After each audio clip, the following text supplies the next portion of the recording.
Our first talk is by Dr. Irum Khan. She is at Northwestern, and she will be talking about acute myeloid leukemia and evolving therapies in regards to it. Thank you, Dr. Khan. Thank you. Okay. Assalamu alaikum, everyone. Thank you for waking up bright and early to learn about AML. I will try to make it worth your while. So nowadays, we're all hearing about menin inhibitors. It's a class of drugs that's been targeted therapies of acute leukemia. But the story, while the drugs are new, the story is not. Menin was recognized as a very critical dependency of MLL rearranged leukemia in these models, animal models. So basically, people understood that MLL interacted with menin, and menin somehow brought it to the necessary genes that it had to induce the transcription of to produce leukemia, specifically HOPPE, because we'll be talking about these later. But nobody knew quite how, so of course the race began to figure that out. And so this is just a little lesson in drug development. Basically, a lot of high throughput assays were done to understand how these two proteins were interacting and identify peptides that would disrupt their interaction. This is called the nuclear magnetic resonance assay, where you mix peptides and you see an interaction and you try and break it. And then you identify some lead compounds, menin inhibitor 463 and 503 were the leads that are precursors to the drugs we now know and love.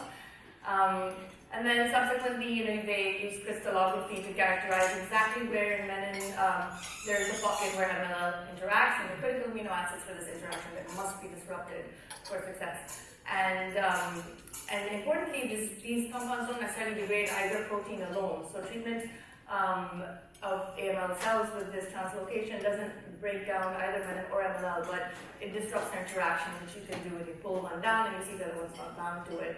And then animal models, showed high levels of efficacy, and importantly, like I said, this transcriptional target was down. So drug was working as it was supposed to work, and that led to a phase 1 trial that earned itself a Nature paper because, you took it from mechanism to drug development, 30%-ish response rates, which were around 6 to 8 months in duration. But just to give you an idea, so from target identification 2005, it took 18 years to get the Nature paper and the phase 1, the pilot study. So, these things take time. And now we'll just kind of go through the clinical data. So there are 2 currently FDA-approved agents, revumenib and ziftomenib. So revumenib was sort of the first to meet the finish line of FDA approval in, I want to say, 2024. And this is the phase 2 data. This is all now published, 94 patients. Important to remember, this was studied in MLL rearranged leukemia. The phase 1 study did include NPM, but they later focused on development really in the MLL rearranged space. And important to remember, that's a leukemia that's found not just in AML, the rearrangement is not just in AML, it's also in mixed phenotypic as well as ALL. And it's seen in pediatric patients as well. So this trial included in the pink kids as well. CR rates, and I just want you to get the trend of this, around 20. Overall response rates closer to 60%, but a lot of these were what we call morphologic leukemia-free states, so the marrow hasn't really recovered, it's just cleared of leukemia. But duration of response, remember, is around 4 months. And the adverse events that I'm sure you've all heard about is differentiation syndrome, where again, you're promoting maturation of developmentally arrested cells, so you can have this symptom complex with fluid retention, fever, skin rashes, pulmonary edema, etc. So that's important. 20% plus have it, so it's not insubstantial. And oh, sorry, I should just, and I can't go back, that's okay. So ziftomenib is the other menin inhibitor. This one is approved in the NPM rearranged space. So just remember, their approvals are in different spaces. The reason is this one actually doesn't really do much for MLL rearranged leukemia, so don't try it there. Again, this is the phase 2 data, also published, about 90 patients. Similar if you look at duration of response, around 4 months.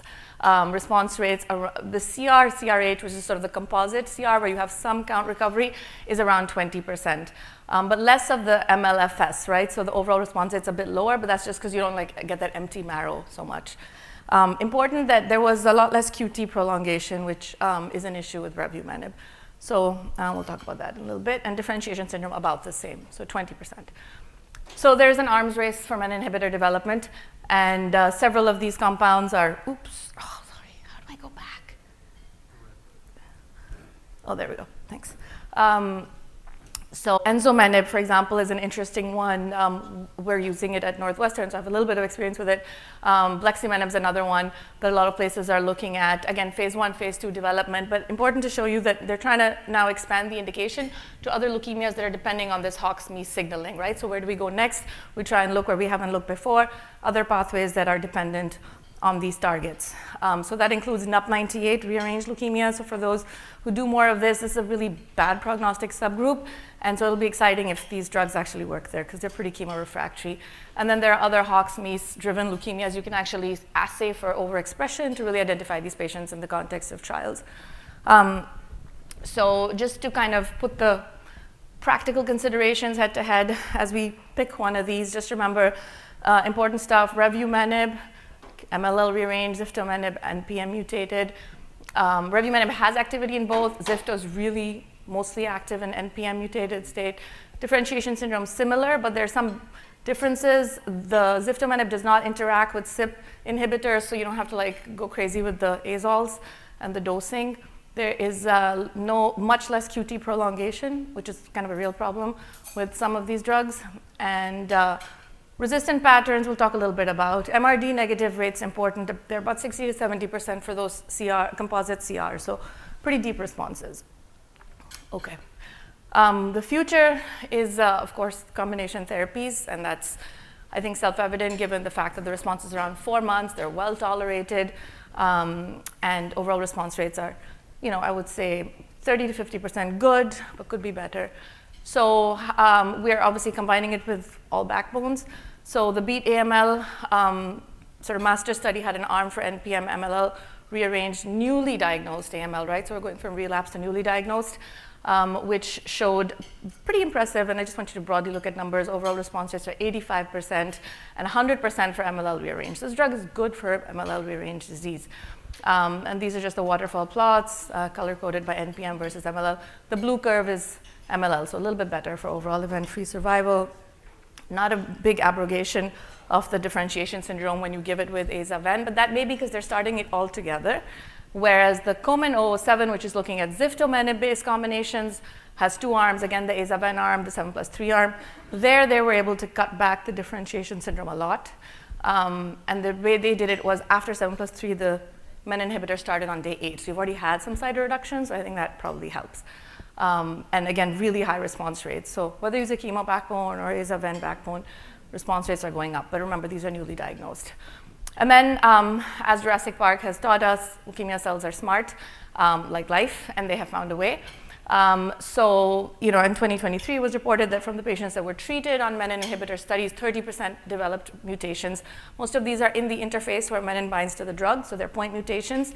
So it's a genetic mechanism of resistance, which basically will have to be overcome by binding somewhere else or using covalent inhibitors. But there are also non-genetic mechanisms where you can upregulate other epigenetic pathways through PRC, which is a polycomb repressor complex. So there's other pathways that can get upregulated, and so that's where combination studies are going to be studied. So that is the menin inhibitor story. Now we're going to go to just the currently available therapies and how to optimize their use. So, of course, enter the Paradigm study, which was kind of a headliner at ASH. So this was a randomized study that looked at adult patients and really tried to question whether everybody who can get chemo should get chemo. And so their adult patients were thought to be chemo fit, and then they were randomized. Now, importantly, they excluded pretty much all the favorable risks. So NPM was out if they were under 60, core binding factor was out. They also excluded anybody with a targetable mutation, so no BCR-ABL positive disease, no FLT3 rearranged disease. And then they randomized 1:1, and pretty standard treatment. They were allowed a second induction on aza-ven, continued till it worked, and anybody could go to transplant when thought necessary. I apologize, these are like bad screenshot slides. Unfortunately, the full paper is not out. So, but I just kind of wanted to show you that in orange is the aza-ven, and you can see that the quality of the response is actually better. So not only is overall response rate high, its composite CR is pretty high too. So there's some count recovery happening. We're not just emptying the marrows. Overall CR rate in the dark blue is not statistically significant. Less refractory disease with aza-ven compared to intensive chemotherapy. So did pretty well. Primary endpoint, though, was event-free survival, which was superior. It was 14 versus 6 months. And importantly, even when you accounted for transplant, because a number of these patients went to transplant, they still did better with aza-ven. And of course, toxicity, this was sort of not unexpected, right? We know it's less toxic, so cytopenias were less, infections were less, mortality was 0, and quality of life was better. But I think what is interesting is more patients made it to transplant with aza-ven. I don't know that we were expecting that necessarily. We sort of used to think chemo is the road to transplant. But whether this is because of deeper remissions, we don't know. MRD testing and stuff, we're waiting to see what that looks like how deep are these remissions? Or are these patients just in better shape by the end of it that they can go? So this was sort of the summary of the paradigm study, that in intermediate or adverse risks, remember not favorable risk, aza-ven improves event-free survival compared to conventional chemotherapy, and it does this through improved response rates and less toxicity, and more patients went on to transplant. So the paradigm shift that I think this is promoting is the fact that, we used to dichotomize patients that if you're fit and young, you should get 7+3. If you're not, you should get aza-ven. But now there's this light peach group where there's a subset of the 7+3 that maybe will do equally well, or if not better, with aza-ven. But we really need to dig a little more detail than just intermediate and adverse risk, which are the exact subgroups of benefit. So I think the full manuscript will be helpful. And then I also wanted to share with you a novel dosing schedule of aza-venetoclax. This is called the metronomic dosing. So this is the other extreme. So these are the older, frail patients, and just a different way to think about dosing. So this was published, it came out, it's a single-arm study, came out of Albert Einstein, but really it had its roots, interestingly, in hemoglobinopathy literature, where it's been known that if you use very low doses of hypomethylating agents, you're able to dissect out the DNA methyltransferase suppression from the DNA damage, because these drugs do DNA damage at the doses we use them, similar to cytarabine. And so there's this nice big therapeutic window that we're missing when we use the doses we use, which is like 20 mg per meter square every 4 weeks, or 40 every 6 weeks. These are the FDA-approved dosing regimens. But if you use lower weekly doses, much lower, like 0.2 to 0.3 mg per kg, you are able to more selectively just inhibit the enzyme without causing this cytotoxicity, which causes all the myelosuppression, and you get this prolonged exposure, which cycling cells seem to need for these drugs to work. So weekly decitabine, tiny doses with weekly venetoclax, 31 frail, unfit patients, mostly AML, some high-risk MDS, pretty impressive overall survival, I think, for this population of 16 months.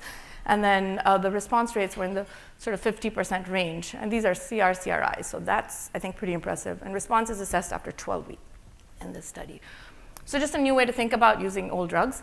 And they also, I think a week ago, published the results with the p53 mutated, dedicated cohort of 40 patients, same group, Albert Einstein, and showed, I would say, pretty decent survival for p53 mutated disease, 11 months, and for the transplanted 16 months. Monoallelic did better than biallelic. So I would say it's a pretty good option for high-risk patients. And then finally, we'll talk a little bit about APL, just to, thank you, switch gears. So we know from a decade ago that dual differentiation therapy with arsenic and ATRA kind of supplanted chemotherapy-based treatment for non-high-risk APL, right? But with high-risk APL, there's always been a hesitation because of the risk of differentiation syndrome with these patients having a higher white count than 10 at presentation. That's how we define high-risk APL. And so this study, the Apollo investigators, which is a pan-European study, they introduced 2 doses of idarubicin before they started the ATRA arsenic. So that's important to remember. It is not truly chemo-free. And then it was pretty standard, just the way we use it. You continue until you get that CR with arsenic and ATRA, and then you do 4 cycles of consolidation.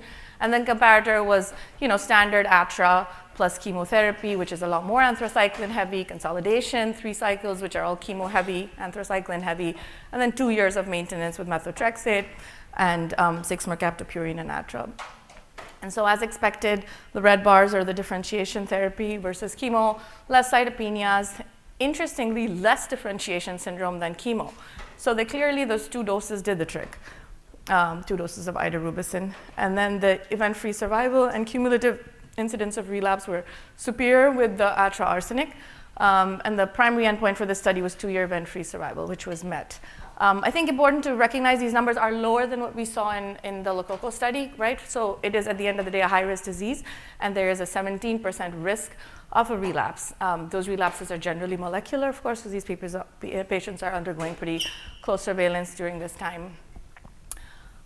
So just to summarize everything we've talked about, revumenib, ziftomenib are the first menin inhibitors FDA approved for MLL rearranged and NPM mutated leukemia respectively. Ongoing combinations are being studied. We talked a little bit about some mechanisms of resistance that we're learning about. We cannot clinically test for them yet. The paradigm study suggests maybe chemotherapy. Just because you can get chemotherapy, maybe you shouldn't default get it. And there may be some patients that do equally well with aza-ven. But we need to know a little more about genomic subsets, MRD responses. And then I kind of showed you some alternate dosing schedules of hypomethylating agents and venetoclax that may be more tolerable and beneficial. And a sort of a chemo-free approach in APL can now be extended to high-risk disease. I think I'll stop there in the interest of time. Thank you.